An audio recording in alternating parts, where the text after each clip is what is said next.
contudo nos visita de uma forma especial nessa manhã. Acredito que, ainda que já estamos com os nossos corações nas maletas, para descer para a normalidade do dia a dia, se tivéssemos mais tempo para ficar, acredito que o Senhor continuaria esse processo.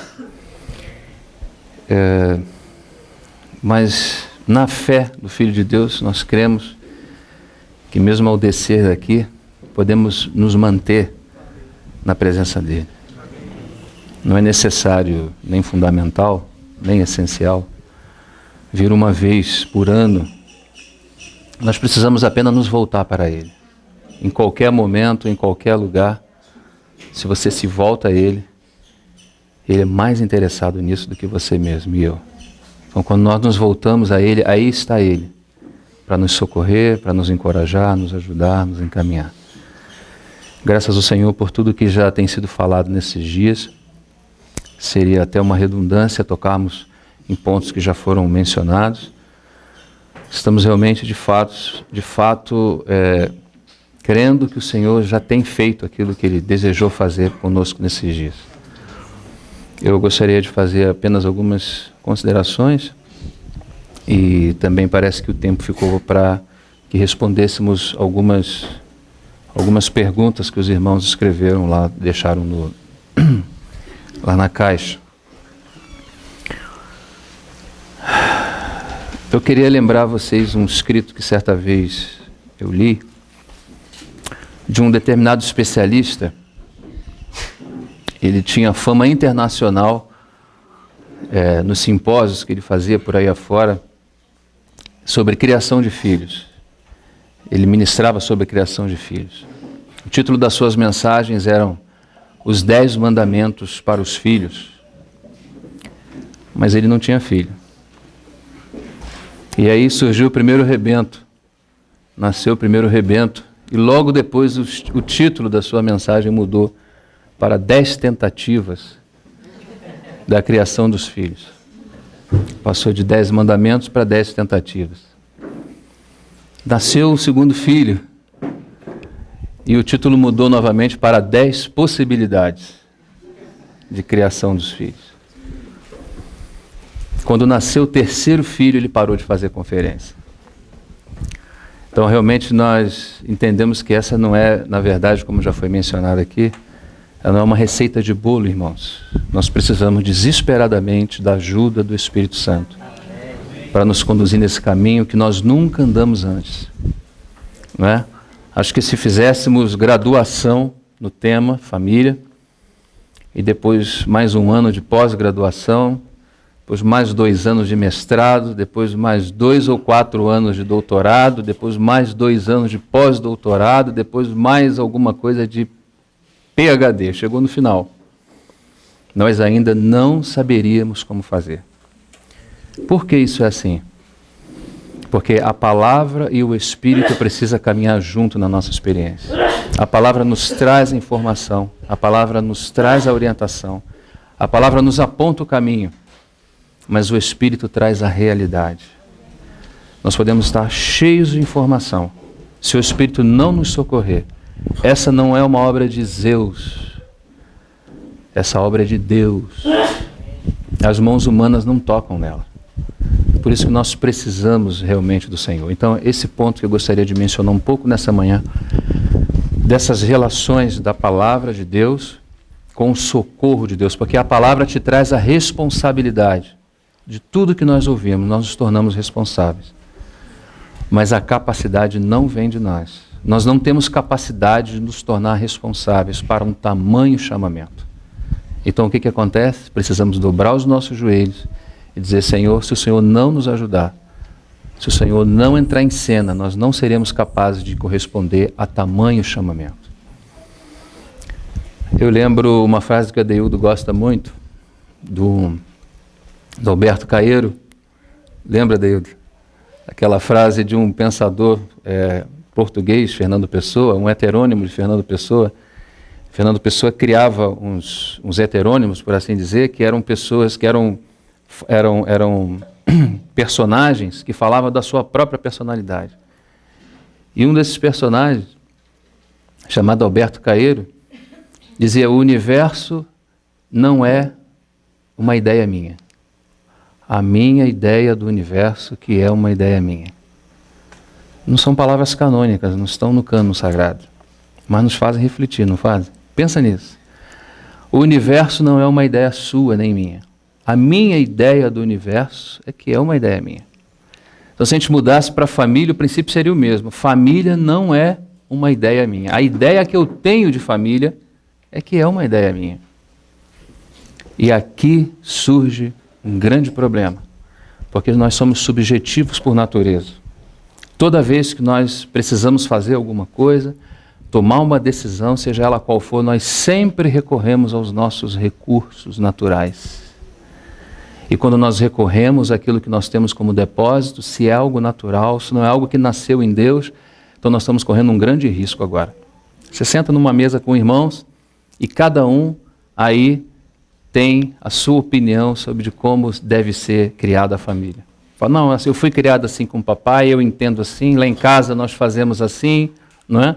Por quê? Porque a família, para ele, a ideia que ele tem sobre a família, não é? É aquilo que ele carrega e é aquilo que ele pratica.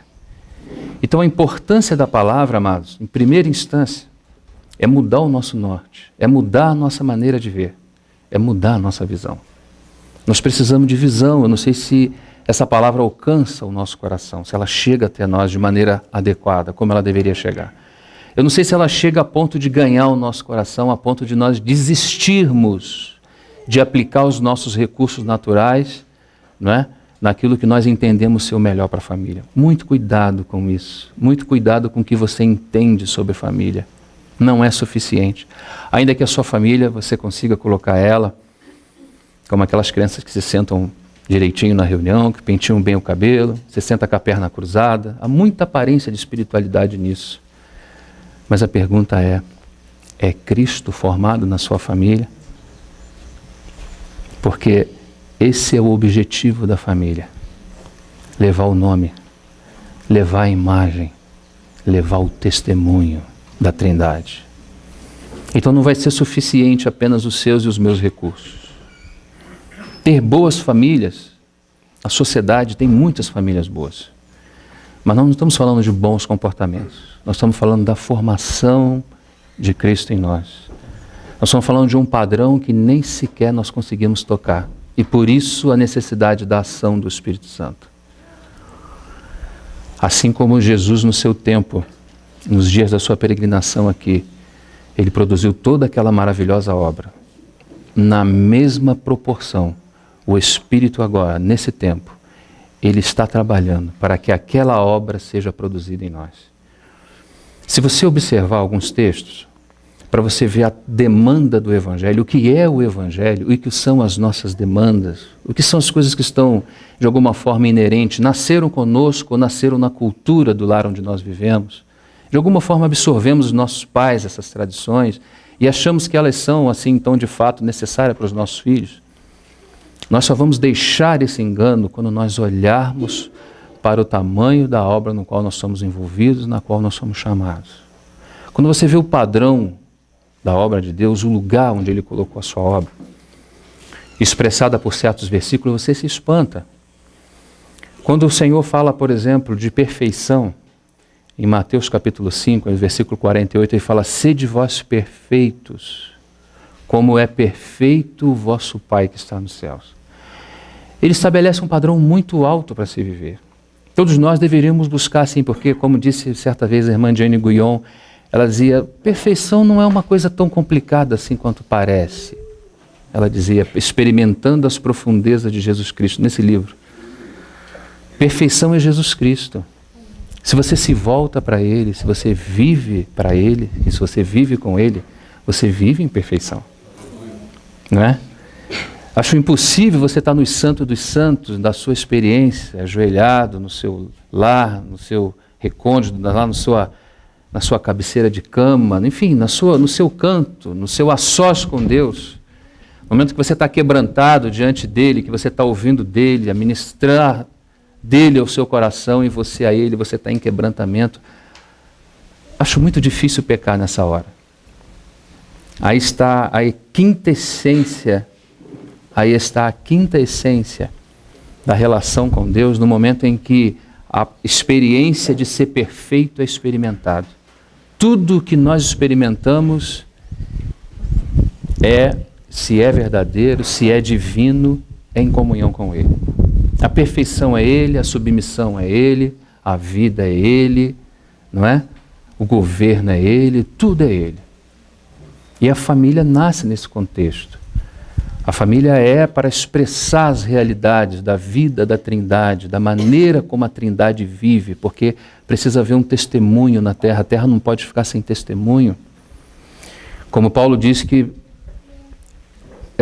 a partir lá no capítulo 3 de Efésios, fala para que agora pela igreja a multiforme sabedoria de Deus seja conhecida dos principados e potestades nos céus. Ou seja, não é só um testemunho para a terra, ainda é um testemunho para os céus. Nós sabemos que esse testemunho da grandeza e do eterno poder de Deus já foi dado naquela apoteose da criação de todas as coisas, quando Deus disse haja, e quando começou a ver, parte invisível da criação lá já estava e já podia olhar e ver todo aquele instrumento de grandeza que ocorria ali. Mas, irmãos, ao repartir-nos a sua imagem, Ele quis dar um testemunho que ia além do seu poderio. Ele não quer agora apenas dar um testemunho do seu eterno poder. Ele quer dar um testemunho do seu caráter. Ele quer dar um testemunho das suas relações. E isso está muito claro em Gênesis capítulo 1, né? Quando ele diz, façamos o homem. Gênesis capítulo 1 é um texto realmente que a gente precisaria de muito tempo para meditar, porque aí está condensada toda a obra de Deus. E aí está a família, aí estão os projetos, aí está o propósito, a maneira como ele vai se desenvolver, de que forma Deus vai alcançar o seu objetivo, tudo está aí. Tudo está aí. Normalmente, quando nós falamos de família, nós corremos em Efésios capítulo 5, mas Efésios capítulo 5 é capítulo 5, e no capítulo 5 as coisas não começam, elas apenas estão terminando. As sementes da vontade boa de Deus já foram colocadas no capítulo 1, como o nosso irmão Atamásio lembrava aqui. Nós somos colocados em regiões celestiais, no capítulo 1. Jamais poderemos ter as realidades do capítulo 5, se não há realidade do capítulo 1 em nós. Porque primeiro nós somos colocados em Cristo. Não há possibilidade de tal chamamento. Não há possibilidade de atender tamanha demanda. Então, quando nós estamos lá no capítulo 5, nós vamos ver que as mulheres devem ser sujeitas aos seus maridos, que os maridos devem amar suas esposas, como Cristo amou a igreja e deu o seu lado por ela, como diz no original.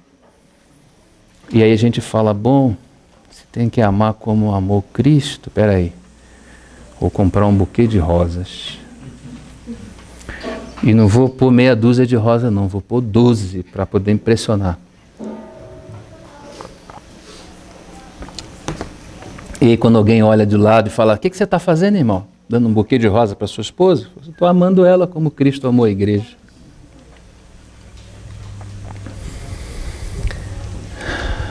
Vai bem além disso. Vai bem além do buquê de rosa. O Senhor tem que ganhar a nossa vida. Realmente nós temos que nos prostrar diante dele e falar, Senhor, não há em mim essa condição, essa demanda é muito alta. Então, assim como ele demanda a perfeição, ele também demanda a unidade. Se ele demanda, é possível. Sede vós perfeitos, ele está demandando. Mas como fazer?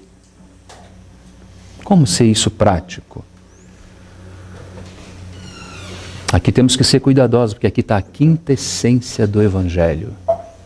Aqui a gente pode entrar num caminho de humanista, aqui a gente pode virar vários ismos. Pode virar catolicismo, sabe? Pode virar vários ismos.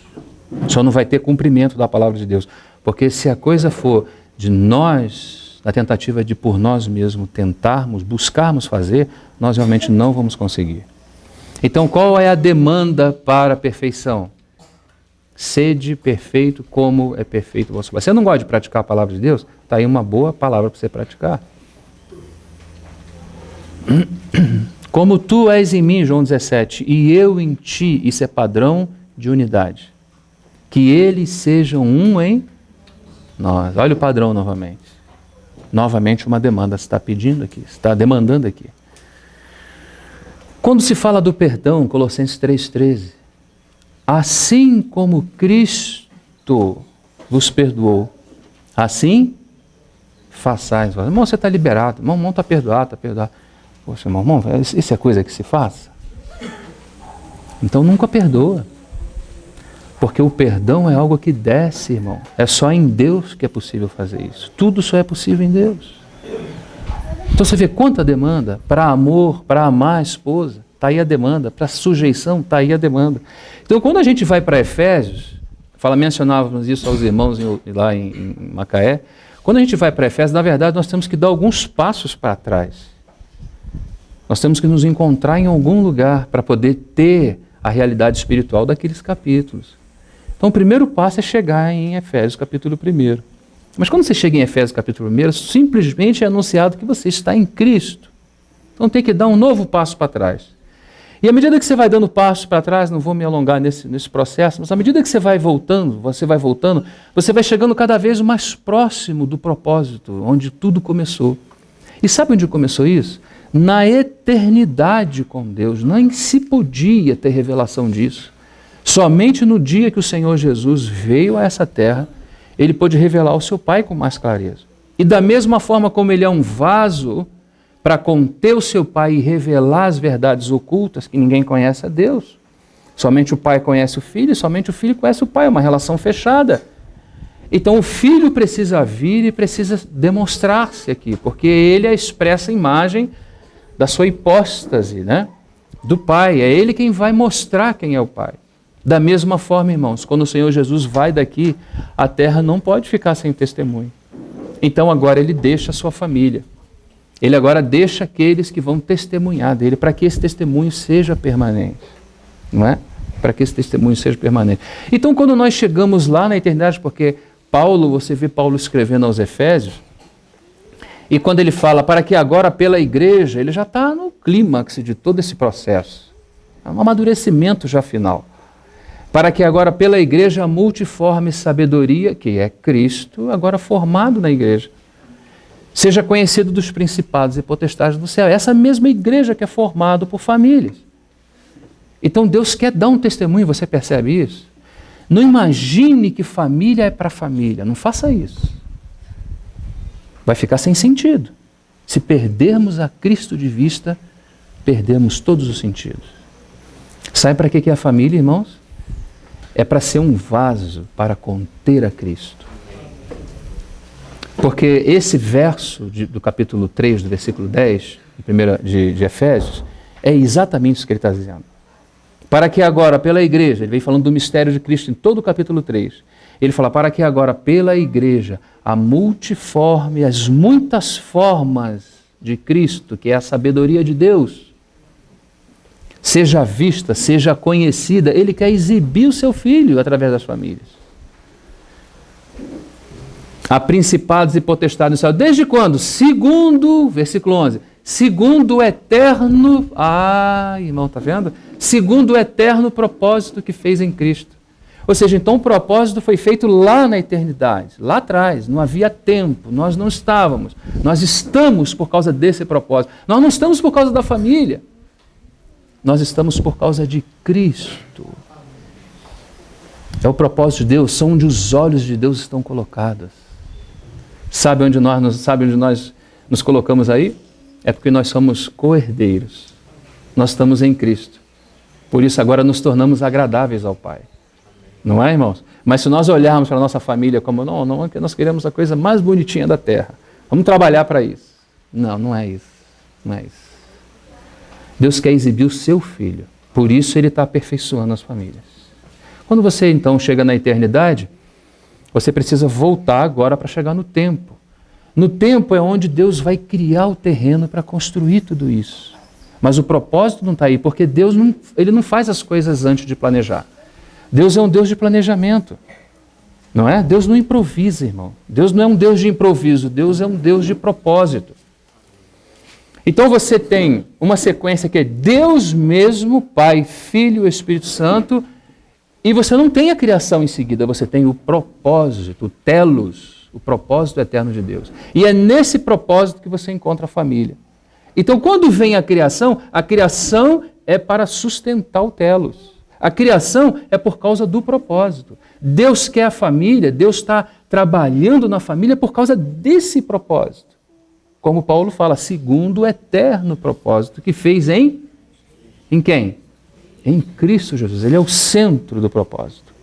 Não é? Então vem a criação. Aí depois a criação cai. Então, inclusive na teologia, tem uma forma de você tratar isso, tecnicamente, que é a chamada teologia sistemática, onde você começa com Deus, o propósito de Deus, a criação, a queda, etc. E vai, redenção, né? Até a escatologia, que é a ciência final das últimas coisas. Então, quando você chega em Gênesis, você chegou num terreno onde Deus lançou as sementes daquilo que estava no seu coração, do seu propósito eterno. Tenha sempre isso em mente, irmãos, para que você não puxe isso para baixo. Somos nós que temos que ir para cima. Não puxa para baixo. Porque o que Deus busca é aquilo que está no seu propósito. Nós não podemos ficar com um propósito menor do que esse.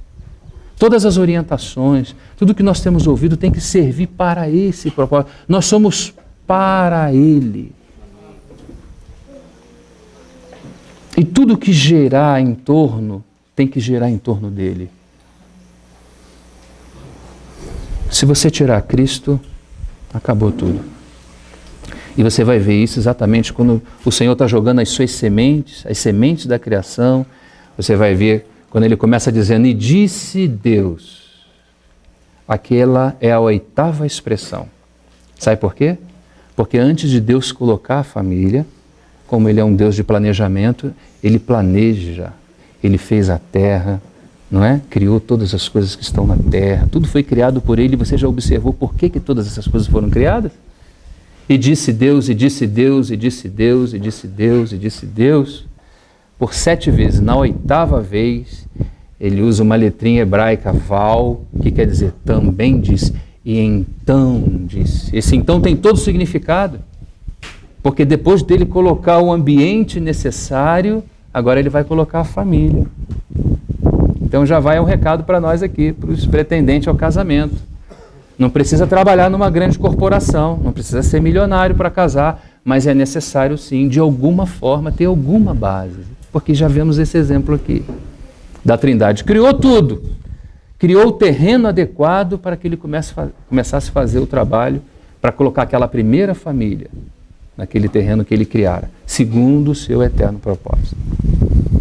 Quando ele usa então a expressão, e disse Deus, essa expressão tem muito significado. Porque a palavra, o nome de Deus, ele tem um nome, né, que é acrescentado com algumas vogais para que se possa falar, do tetragrama, né, que são 4 consoantes, você não tem como falar, então você acrescenta algumas vogais, você chega ao nome do próprio de Deus, que é Javé, alguns traduzem por Jeová, tá bom, né, para se compreender, porque são 4 consoantes, você não tem como ler, é o nome próprio dele. Quando ele manda Moisés fala assim, o que eu vou dizer lá? Fala assim, diz que eu sou o que sou, me enviou a vós. Esse é o nome dele. Diz lá quem foi que te enviou. Eu sou o que sou, me enviou a vós. Esse é o nome próprio. Mas você observa também na Bíblia, você encontra os nomes compostos de Deus também, que são seguidos de Javé ou de Jeová. Quando você encontra, por exemplo, Jeová Jirê, né? Jirê é de provisão, de provedor. Esse termo aparece naquela relação de Isaac. Lembra quando Isaac vai ser sacrificado? E lá tem a lenha e tem o fogo, mas não tem o quê? Não tem o cordeiro. Javé Jirê. Ou seja, o Senhor proverá. E realmente aquele cordeiro, que essa foi a pergunta que se fez em todo o Antigo Testamento, e ninguém sabia onde estava o cordeiro. Até que nas páginas do Novo Testamento alguém disse, eis o Cordeiro de Deus que tira o pecado do mundo. Apareceu o Cordeiro, Javé Jirê. Deus se manifesta, e aqui eu quero que meus irmãos entendam isso junto comigo. As formas compostas do nome de Deus trazem realidades espirituais daquilo que Deus é e daquilo que Ele demanda de nós. Se Ele demandar alguma coisa de você, se Ele quiser alguma coisa de você, sabe onde está isso que Ele quer? Nele mesmo. Você precisa pegar essa senha, pega essa, isso vai te ajudar muito. para você nunca querer produzir as coisas a partir de você mesmo.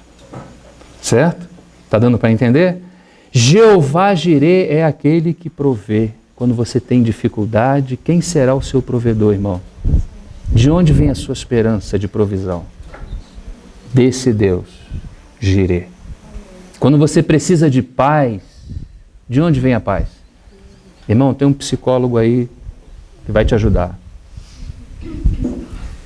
Que psicólogo é esse, irmão? Qual é a linha dele? Irmão, de Jung. Meu Deus do céu, não faça isso, você vai matar o irmão. Né? Não, é freudiano. Não estamos interessados em Freud. Estamos interessados no Javé Shalom. Jeová é a vossa paz. Temos que experimentar Javé como a nossa... Isso parece muito teológico, as expressões, mas é muito prático, irmão. Essas são as provisões da cruz. Essas são as provisões da vida. Essas são as provisões da ressurreição. Essas são as provisões da ascensão. Essas são as provisões do enviado Espírito. O Espírito foi enviado com todas essas provisões. Nós não podemos mais viver sem paz, porque Ele é a nossa paz. Irmão, mas por que Ele é a minha paz e eu não consigo experimentar isso? Talvez você faltou entender de como esse mecanismo funciona. E é simples demais, você apenas precisa se voltar para Ele, crer nas verdades da palavra. Quando o diabo está falando, agora não tem mais jeito, aí o fulano te deixou, isso. A questão agora é, ou você vai acreditar no que o diabo está te falando, ou você vai colocar os olhos na Escritura e falar assim, Javé é a minha paz. Senhor, se o Senhor está dizendo que é a minha paz, eu nem estou sentindo paz, mas não é uma questão de sentir, é uma questão de crer, é fé. E a fé vem pelo ouvir e ouvir a palavra de Deus. E se Ele diz que Ele é a sua paz, Ele é a sua paz, ainda que o diabo fale um monte de coisa, irmão, uma coisa que mais o diabo faz, já não sei há quantos anos, já pelo menos o tempo da nossa peregrinação na terra, o que mais ele faz é falar. E às vezes o Senhor vem naquela brisa para falar, eu sou a sua paz, descansa. E você está em guerra, então Ele precisa se manifestar de outra forma, Javé Sabaoth. Nós cantamos aqui. Quando você está em guerra, irmão, tem um general de guerra que é por você. Jeová Sabaoth. Isso não é só um nome composto. Isso é um nome que em Deus é uma provisão de realidade espiritual para nós. Você não vai encontrar, você vai buscar a justiça do homem. Que tipo de justiça você vai buscar? A divina? Então é Javé Tsidekenu. Jeová é a minha justiça. Às vezes nós estamos em alguns processos onde a cruz precisa operar, aquela pequena areiazinha que precisa entrar na ostra, senão ela não vai produzir a pérola. Conhece a história da ostra? Um balanço do mar, entra aquele pouquinho de areia, machuca ela por dentro, ela começa a segregar um líquido de proteção daquele processo inflamatório, nasce a pérola. Então às vezes precisa entrar uma areinha na nossa relação, na nossa vida, o Senhor precisa permitir que o balanço das circunstâncias, alguma areiazinha entra aí na nossa experiência e lá vai a gente, né? Sem nenhum socorro aparente. Então, no meio dessa guerra, Ele apresenta-se como Javé. Pode guardar o nome, que é bom guardar o nome. Não é teológico, não. É prático até amanhã de manhã. Está em guerra? Você precisa de um general que vá por você. Foi isso que aconteceu em Ageu. Ele é citado 14 vezes. Um livro pequenininho, vocês conhecem lá. 14 vezes ele é citado como Jeová Sabaoth. Porque se Ele te coloca em guerra, você tem que entender que o que Ele está querendo dizer para você é que assim, eu sou o general de guerra, sou eu que vou à frente. Eu vou à frente da batalha. Coloquei você. A guerra é minha, mas eu quero que você guerreie comigo. Ele está contigo, irmão. Ele está conosco para nos socorrer. E esses socorros também fazem parte dos processos para a nossa família. De que você precisa na sua família? De paz, Jeová Shalom, Jeová Jirê, Jeová Rafá, Deus cura. Irmão, quanta dificuldade, né? Passei esses dias, vocês sabem, a maior parte de vocês doente, né? Oração, os irmãos orando, o amor do Senhor na vida dos irmãos, orando por nós, orando por nós. Nós precisamos dessa provisão. Sabe como é o nome dele nesse momento? Javé Rafá. É o Rafa, é o Rafá. Deus o quê? Cura. Deus cura. Mas é interessante que quando chega aqui, o nome dele não é nenhum desses compostos. Existem muitos outros. Mas nenhum desses nomes aparece aqui. Quando ele vai criar a família, ele aparece com Elohim. El, que é Deus, e a terminação hebraica in indica pluralidade. Ele se apresenta como um Deus plural. Ainda sendo um, ele é trino. E por que ele se apresenta de forma plural? Porque ele vai criar quem? A família. Está dando para entender? As relações como elas são aqui, ele não vai se apresentar como Deus que cura. Ele vai se apresentar como Deus trino, porque Deus é família. Pai, o quê? Filho, e Espírito Santo. Então disse Deus, Pai, Filho e Espírito Santo, Elohim. Pai, Filho e Espírito Santo. Os judeus tiveram muita dificuldade depois de receber a Cristo, porque o testemunho de família no Antigo Testamento para os judeus é para a unidade essencial de Deus. Deus é um. Isso não era aberto no Antigo Testamento da Trindade. Isso veio muito depois, essa revelação ela veio avançando. Os judeus sempre entenderam Javé como aquele tetragrama que é um só. Por quê? Porque naquele período do Antigo Testamento havia muita idolatria. E o testemunho que precisava ser dado naquele momento era da unidade essencial de Deus. Deus é um só. Se você chegar para um judeu e falar, não, Deus é um, mas é... Não, que trino, você está doido. Não. Deus em 3 pessoas. Javé é um em essência e trino em pessoas. Mas eles não entendem isso. Mas essa revelação avançou no Novo Testamento. E hoje os filhos de Deus compreendem pelo Espírito. Porque essa revelação avançou. Mas o testemunho que era para ser dado naquela época estava relacionado à unidade essencial. Deus é um. Então, quando ele vai criar, ele aparece em 3. Ele aparece em família. Mas não somente isso. Quando você continua o texto, como nosso irmão Tamás esteve olhando um outro aspecto, o Billy também esteve olhando no início, quando você vê a primeira parte, quando ele começa a dizer, façamos, agora você não está vendo apenas o Deus trino, Deus família querendo fazer. Agora você também está vendo como ele faz as coisas. E aqui eu queria chamar a atenção de vocês, meus irmãos, e a mim também. Tudo aquilo que desejamos fazer como família precisa vir da Trindade, do modelo da Trindade. Irmão Roger, como é que Deus faz as coisas? Façamos. Como é que nós fazemos as coisas na família? Entre marido e mulher, como nós fazemos as coisas? Nós temos esse modelo? Porque é esse modelo que vai ser expressado. Vai ser criado esse homem à imagem, porque ele vai ser um vaso para conter esse testemunho, porque ele tem que expressar um modelo. Qual o modelo que ele tem que expressar? O modelo das relações da Trindade. Quando você quer fazer alguma coisa como marido, você faz sozinho ou você façamos? Quando você quer alguma coisa, nós homens, por exemplo, nós confundimos isso. Porque a questão do governo é uma outra coisa. A questão do cabeça, que fala de governo, isso é uma outra questão. Isso é governo, isso é direcionamento, isso é decisão em momentos importantes, etc. Mas fazer tem que ser junto. O irmão estava citando aqui, foi falado até aqui sobre lavar a louça. Será que esse façamos cabe dentro de lavar a louça? Não. Ou é farás? Ou é farei? Deveria ser farão, não é?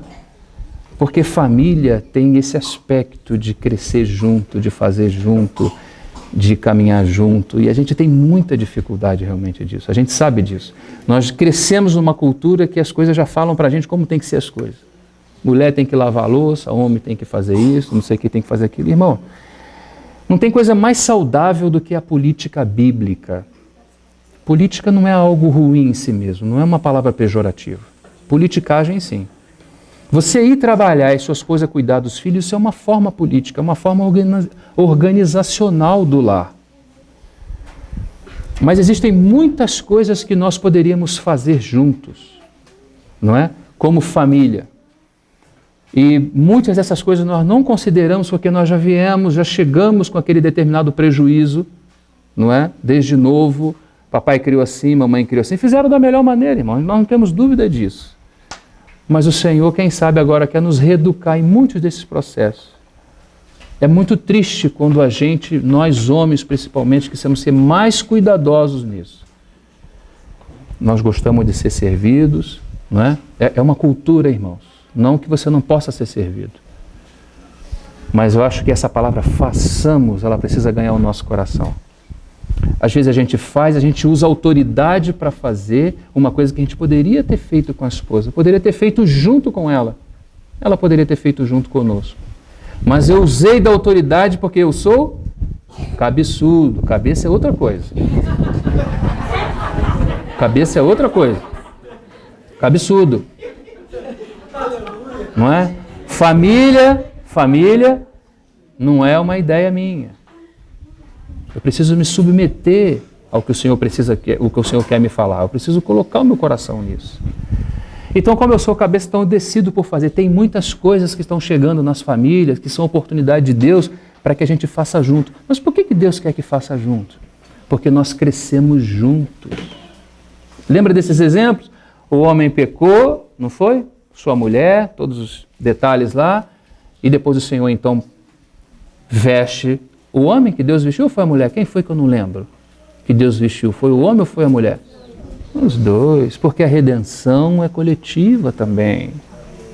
Deus não quer só chamar Adão, Deus chama Adão e Eva, então está da mesma forma. Mencionávamos para os irmãos, quando eles entraram no cativeiro, quando foram chamados do cativeiro, foram só os homens, mulheres, como é que foi o negócio? Todos, não podia ficar ninguém para trás, porque a redenção é coletiva. O Senhor sempre está falando conosco de forma coletiva, ainda que fala de forma individual também. Então a gente poderia colocar tantas questões nessa questão do façamos. Eu queria mencionar algumas só que eu lembrei. Fazer juntos. A questão da submissão está aí também, não é? Porque quem foi que submeteu? Quem é o padrão essencial de submissão para nós? Quem é, irmão? Não foi o Senhor Jesus? Como nós vamos ter famílias saudáveis se não tivermos esse padrão nas nossas famílias? Se as pessoas não são sujeitas na família, se não assumem os seus papéis, por assim dizer, como teremos uma família saudável? Se a esposa tem extrema dificuldade de se sujeitar ao seu marido, de que essa esposa precisa? Fala para mim. Aí você fala, submissão. Eu falo, Cristo. Porque se Cristo for formando-se nela, ela vai ser submissa. Você fala, você tem que ser submissa, você vai passar a vida toda. Porque ela precisa de uma decisão no seu coração de que ela foi chamada para compor uma família, para expressar as relações da Trindade.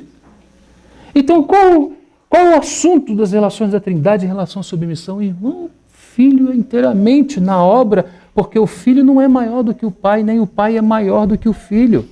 É por causa da obra, por ele se tornar o filho do homem, por essa disposição do coração dele de pagar o preço. Foi ele quem se tornou um pouco menor do que os anjos. Isso não é, na Trindade não existe ninguém maior do que ninguém. Mas nas relações você vê o filho se sujeitando. Então nós temos que aprender de quem? Do filho. Como é que nós aprendemos as relações? Nas nossas relações como família, de quem nós devemos aprender? Onde está o nosso protótipo? Onde está o nosso padrão? Onde está o nosso primeiro exemplo? Onde está? Nas relações da Trindade. Sabe como é que Deus se relaciona? Tudo que é do Pai, Ele entrega ao Filho. Tudo que é do Filho, o Filho entrega ao seu Pai. O próprio reino será entregue de volta, ou seja, um entrega para um, que pega, que entrega para ele, que devolve para ele, e o Espírito Santo é a ligação desse amor entre essas duas maravilhosas pessoas. É assim que a Trindade anda nas relações. Ele sempre pensa no outro. Pai, Filho, Espírito Santo. Sempre o pai está olhando para o seu filho. Sempre o filho está olhando para o seu pai. Essas são as relações. Então, se nós buscamos famílias saudáveis, onde está o nosso protótipo? Onde está o nosso modelo? Para quem nós devemos olhar? Para quem as irmãs devem olhar? Avançando um pouquinho mais o assunto de família e fazendo essa relação analógica de Cristo e a igreja e também dos casais e das famílias, nós vamos observar que as irmãs devem olhar para a igreja. E você fala, nossa irmã, mas é de São Pedro da Aldeia? O padrão da igreja nas relações com o Filho, com o Senhor Jesus. Os irmãos querem ser bons governos, bons responsáveis em suas casas. Quem é o padrão de vocês, irmãos? Então tá, como é que Cristo lidar com a igreja? Ele abusa da igreja? Aqui eu sou cabeça, aqui eu sou quem? Mas você nunca vai ouvir ele falar, é um cavaleiro. Não é assim que ele faz? Então nós temos que olhar para quem? Para ele. Olha para ele e fica sarado, e fica curado. Então nós temos que ter esse olhar. Se nós perdemos esse olhar, nós não vamos ter outro padrão. Então vamos representar a nossa própria família. Olha que família bacana lá do irmão fulano, olha lá que bacana.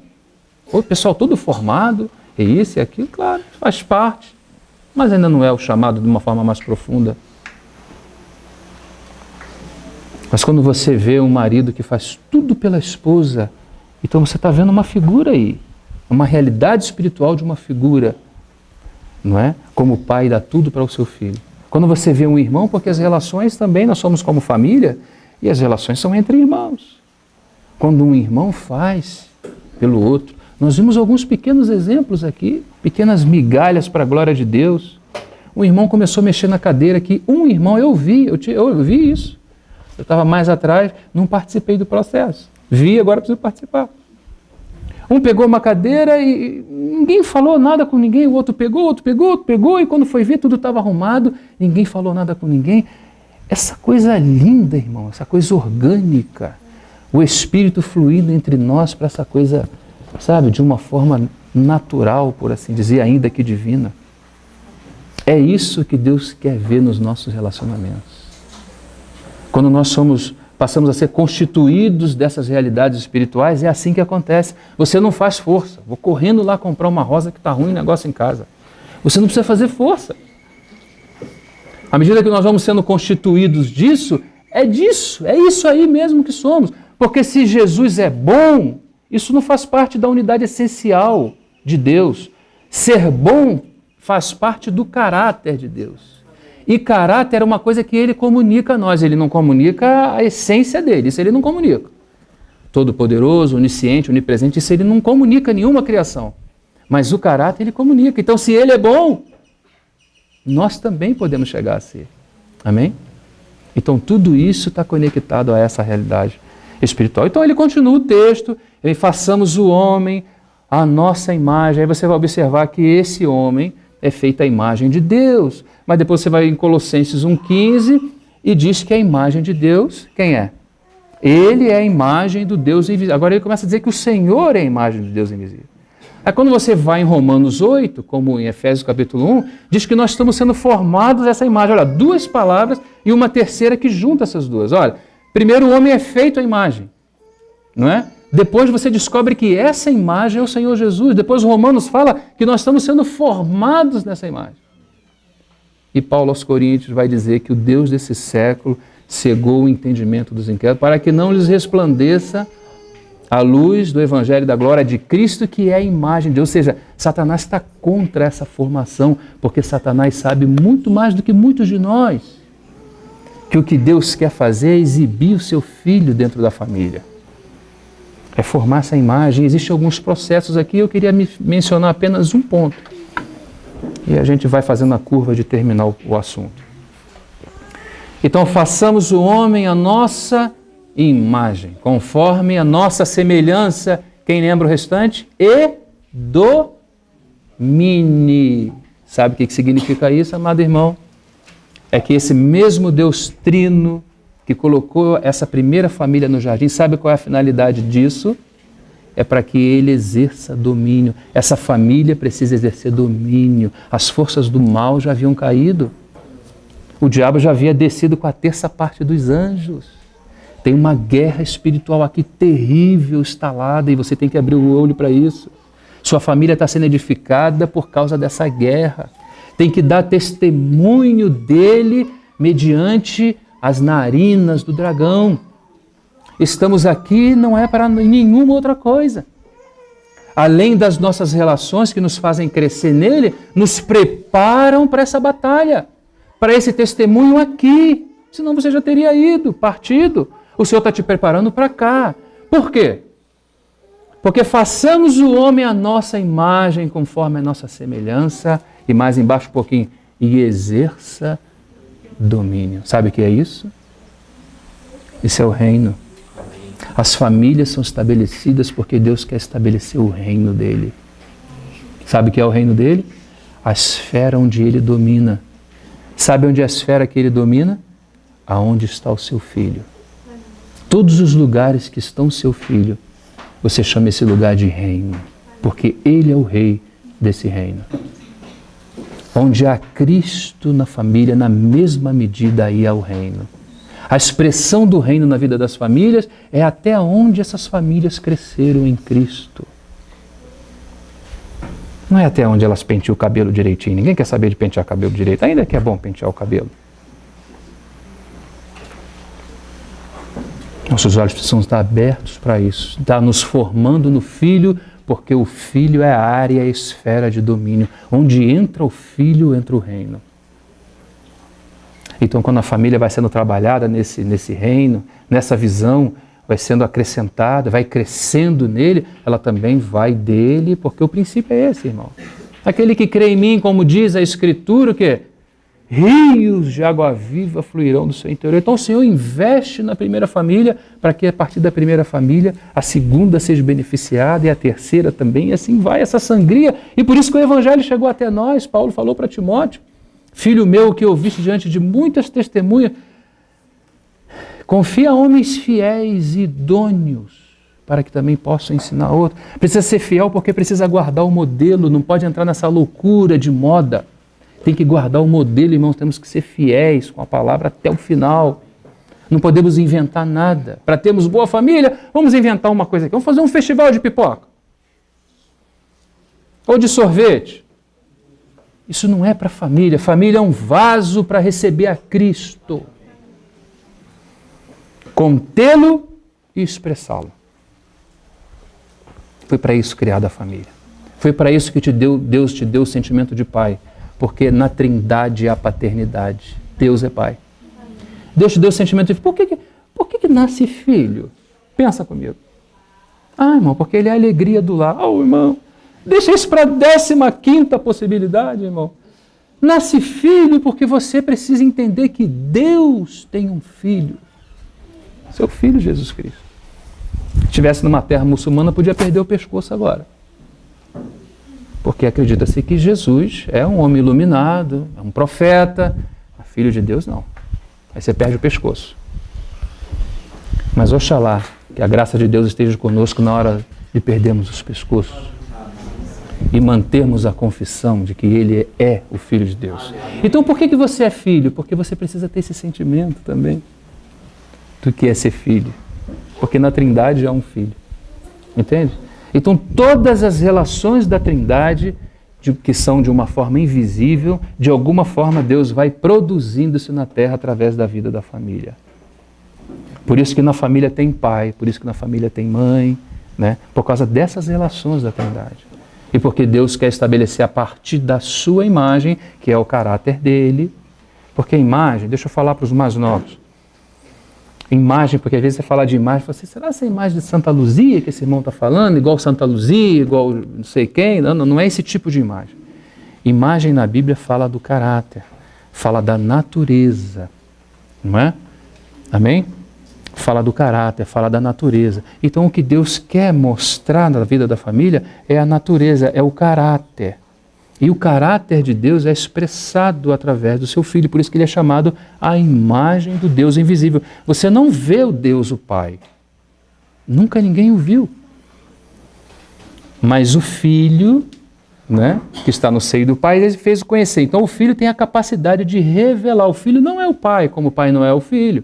Mas o Filho tem, por si, a imagem na Trindade. Ele ocupa essa função de revelar o Deus que está oculto. O Deus que não pode ser visto. É visto na pessoa do seu Filho. Quando nós chegarmos à eternidade, Quem você acha que nós vamos encontrar lá? Nós vamos encontrar o Senhor Jesus. E nele habita corporalmente toda a plenitude da divindade. Uma vez fiz essa pergunta: irmão, quem você quer encontrar lá? Eu falei assim: irmão, eu preciso encontrar Adão, que eu tenho umas coisas para acertar com ele. Irmão, você não... Sério isso.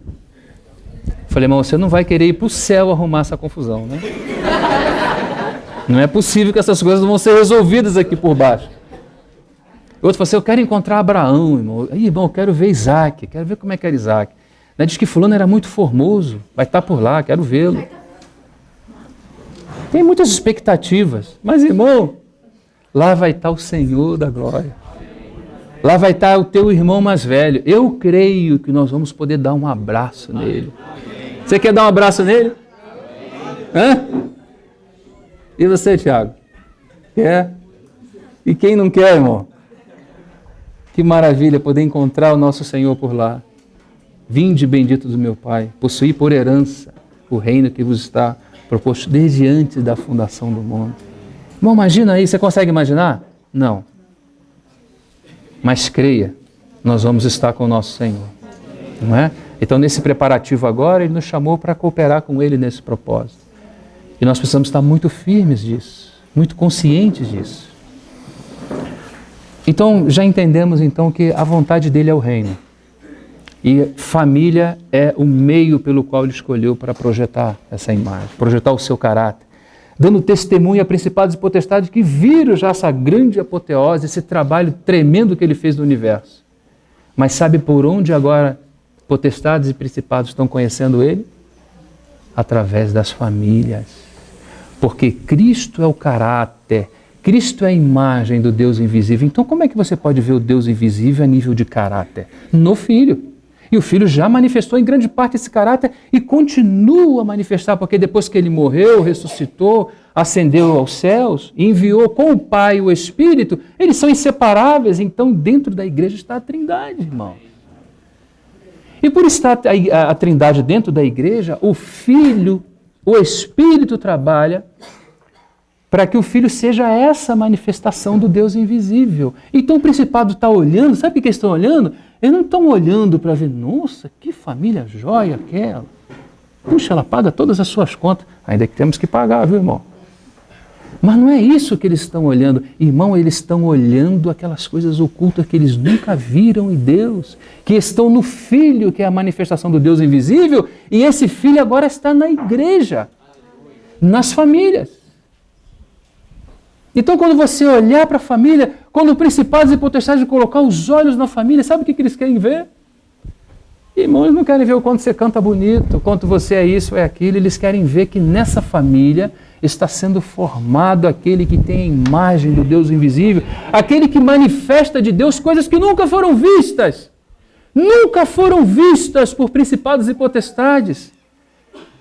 É o que Paulo está falando no capítulo 3, no versículo 10. Para que agora, pela igreja, seja manifestado, não antes, agora. O que foi manifestado antes foi o eterno poder, a grandeza, e até mesmo olhar os sinais nos céus. Isso Romanos já também nos fala claramente. Aí está a obra grandiosa de Deus, mas não é esse testemunho no Novo Testamento. O testemunho do Antigo Testamento é esse, de que Javé é um. Ouve Israel, o Senhor vosso Deus é o Shema. O Senhor vosso Deus é um, Echad, que é uma unidade que permite pluralidade. São duas palavras no hebraico, Echad e Errad. Uma é a unidade absoluta e outra é a unidade que permite pluralidade. Essa palavra que é usada é a que permite pluralidade. Ouve Israel, o Senhor vosso Deus é um. Mas quando chega nas páginas do Novo Testamento, você vai ver claramente que esse um é trino e é expressado através da imagem. Por isso nos deu imagem. Por isso que fomos prejudicados no Éden em Adão. Mas o que perdemos em Adão, recuperamos em Cristo. E agora Deus dá prosseguimento a esse processo. Irmão, Deus está olhando a todo tempo para o seu Filho. E os nossos olhos precisam estar aí também. Irmão, se você pega os olhos da humanidade, eles estão olhando o dragão, aquela serpente antiga que agora tem 10 cabeças, com 7 cabeças com 10 chifres. É nisso que os olhos da humanidade estão colocados agora, nos grandes acontecimentos. Sabe onde Deus está com os seus olhos? Numa mulher grávida que está para dar luz no deserto. Os olhos de Deus estão lá.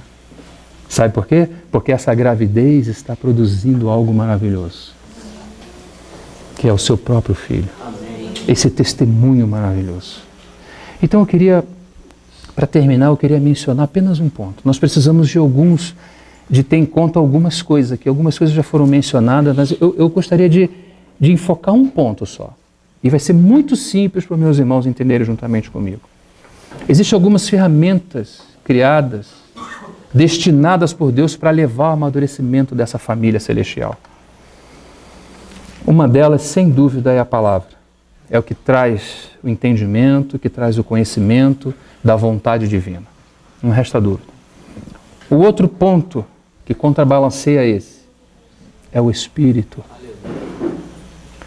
Você pode ter todas as informações. Essa foi a vida de Jesus. Jesus informou muito os seus discípulos e fez muitas coisas também.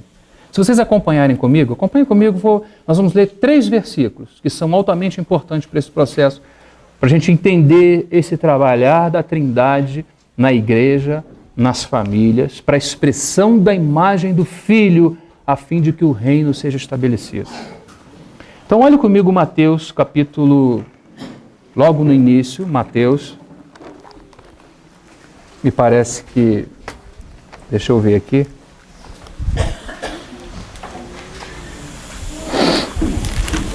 Mateus, capítulo 4, por favor, perdão.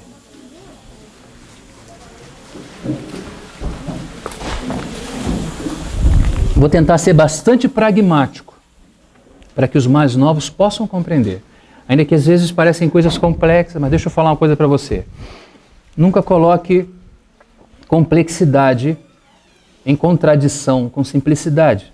A obra de Deus existe esses 2 aspectos. Você está falando de Deus, irmão.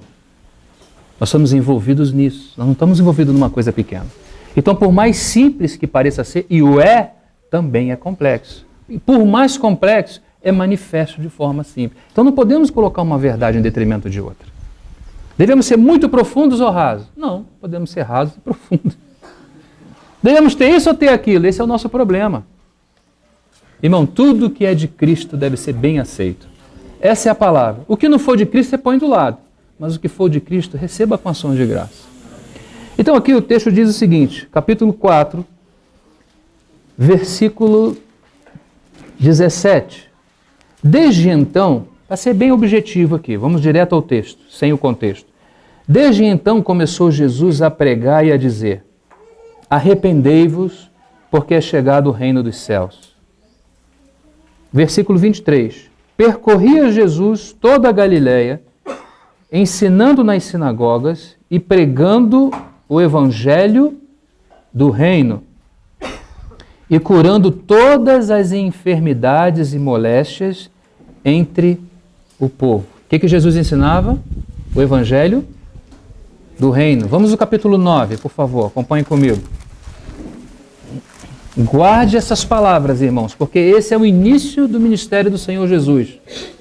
E ele não se ocupava de nenhuma outra coisa, a não ser ensinar o evangelho do reino. Essa era a preocupação, vamos dizer preocupação, mas esse era o encargo do Senhor Jesus. Olha o capítulo 9. Deixa eu ver. Versículo 36. É aí? Não, versículo 35. E percorria Jesus todas as cidades e aldeias, ensinando nas sinagogas deles. E pregando o quê? O evangelho do reino. E curando, você vê que o evangelho do reino, ele vem com curas, com sinais, etc, etc. Esse era o encargo do Senhor Jesus. Quando chega lá no finalzinho do seu ministério, ele tem um tempo com os apóstolos, vocês vão lembrar disso. E uma palavra é dita, isso está em Atos capítulo 1, depois você pode examinar isso. Uma palavra é dita aos apóstolos. Quem lembra dessa palavra? Vou começar aqui para você poder lembrar. Primeiro, todo o seu ministério está voltado a dizer para os discípulos que o trabalho principal dele, o encargo principal dele é trazer o evangelho do reino. Quando chega lá na frente, ele fala assim, vamos ler o texto melhor? Vamos ler o texto. Vamos lá, irmãos, já estamos aqui, Atos capítulo 1.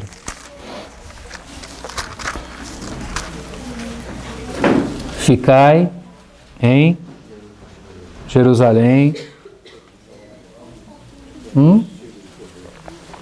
Isso.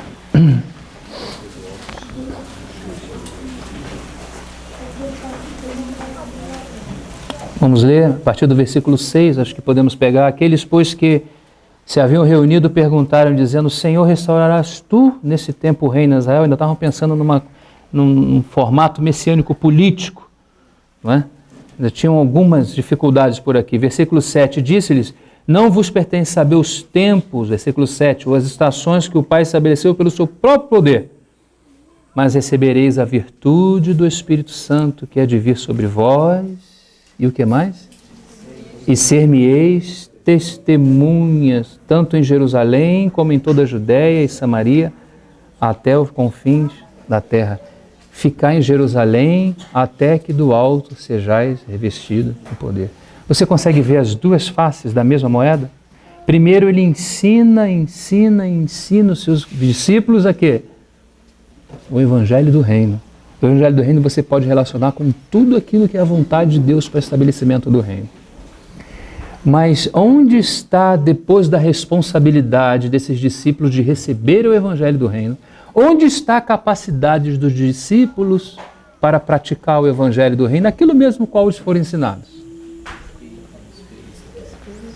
Aguardar em Jerusalém até que do alto seja revestido de poder. Lógico que hoje as famílias, a igreja, ela não precisa aguardar em Jerusalém. Você tem que entender o princípio que Deus está estabelecendo aqui. O que ele está falando aqui é o seguinte, vocês agora se tornaram responsáveis. Nós passamos 3, 4 dias ouvindo muitas palavras que devem ser ruminadas, que devem ser trabalhadas no nosso coração. Sabe quem vai continuar essa obra?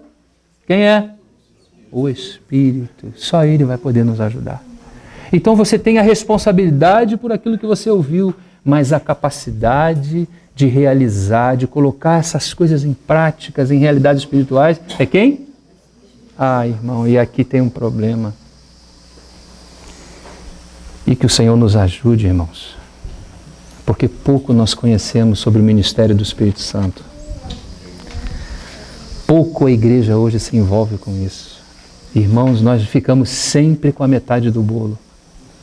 Nós vamos para as nossas conferências, para os nossos encontros, ouvimos palavras maravilhosas e não entendemos porque, de alguma forma, aquelas coisas não se tornam práticas na nossa vida. Há uma necessidade de buscar o Espírito. Há uma necessidade de se voltar para o Espírito. Estou falando grego? Grego é pneuma. Há uma necessidade de se voltar para o Espírito, irmãos. Irmãos, as palavras, elas não podem ser dissociadas do Espírito. Lembra quando nós oramos? Senhor, ajuda o teu servo, Senhor, nós não queremos ouvir. Tem gente que você quase fica na cadeira. Porque o camarada ora assim, não queremos ouvir o homem, nós queremos... Mas Deus usa o homem.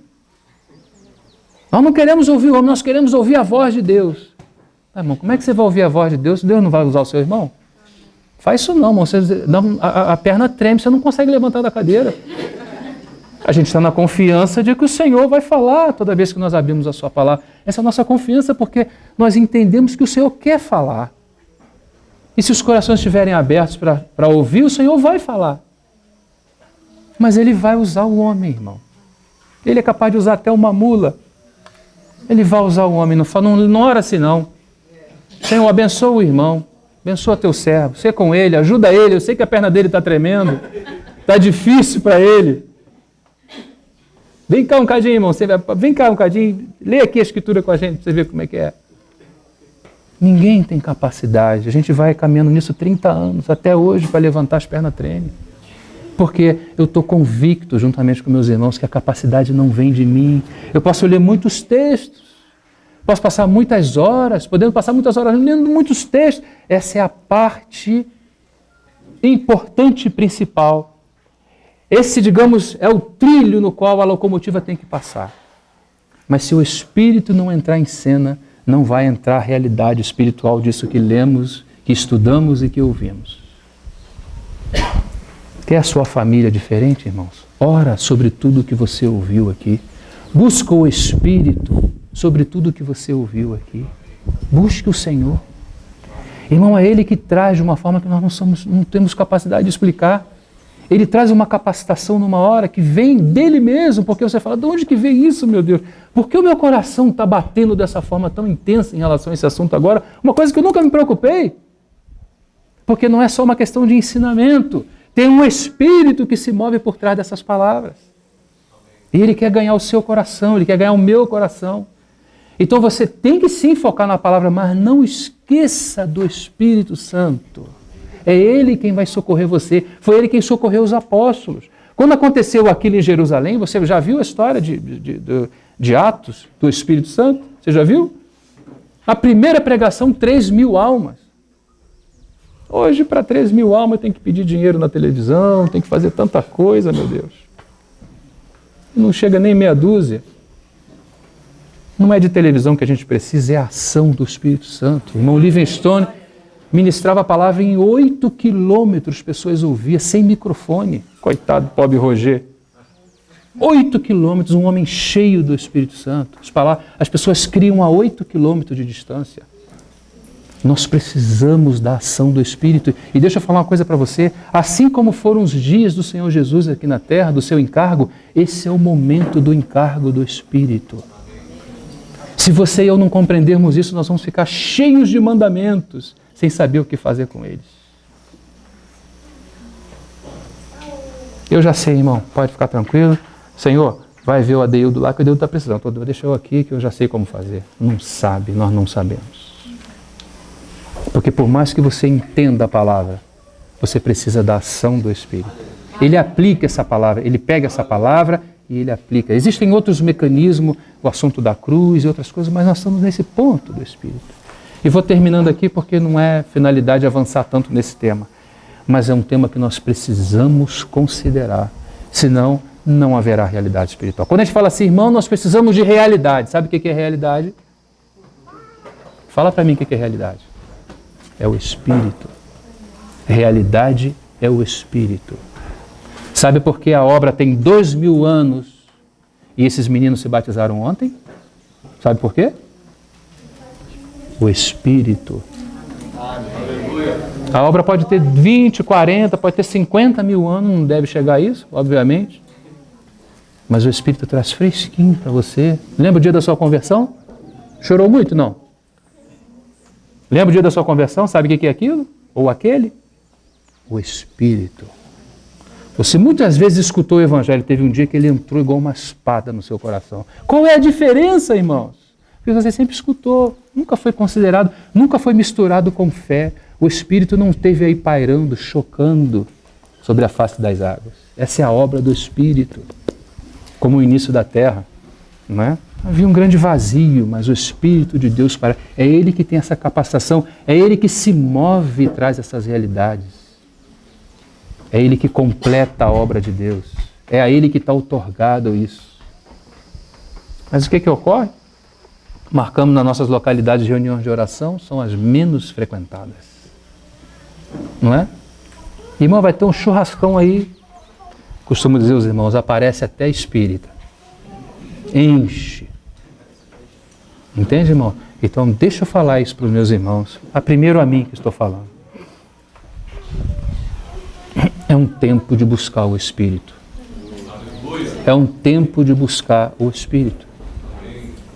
Você quer realidade para a sua família, você quer mudança para a sua família, preste atenção nisso. As informações, elas foram dadas, muito importante. O Espírito precisa trabalhar sobre essas informações. Nós precisamos dar esse lugar, nós precisamos orar juntos com a família. Nós precisamos compartilhar juntos com a família. Não é isso? Ou não? Nós precisamos nos voltar de uma forma adequada para isso. E é só o Espírito pode fazer. Então tem toda essa questão do exercício do homem interior. Irmão, o Espírito Santo está dentro de você. O Espírito está dentro de nós, irmãos. Amém? O Espírito está dentro de nós. O Espírito não é uma irrealidade, não é um vento, como alguns acreditam, é uma pessoa. Ele é o que está maior, ele é o maior interessado nesse, ele é o que está mais interessado na sua família. O Cristo ressurreto que está dentro de você, o Espírito quer formar Ele em você e na sua família. Sem o Espírito nós não chegaremos a nenhum lugar. Mas Ele já nos foi dado, não é? Então nos voltemos para Ele. Preste atenção nisso. Peça o Senhor para te ajudar com mais detalhe nesse assunto. Quando você estiver orando, Senhor, abre os olhos do meu entendimento para eu entender esse ministério do Seu Espírito. Isso que o Senhor quer fazer, isso que o Senhor quer, da forma como o Senhor quer agir, abre meus olhos. Como o Senhor é o maior interessado, Ele vai abrir os teus olhos, vai abrir o meu também. Amém? O Senhor nos ajude, irmãos. O Senhor nos ajude. Nós vamos fazer uma pausa vamos já direto aqui, temos algumas perguntas. Billy, você quer ajudar aqui? Quer ler aqui?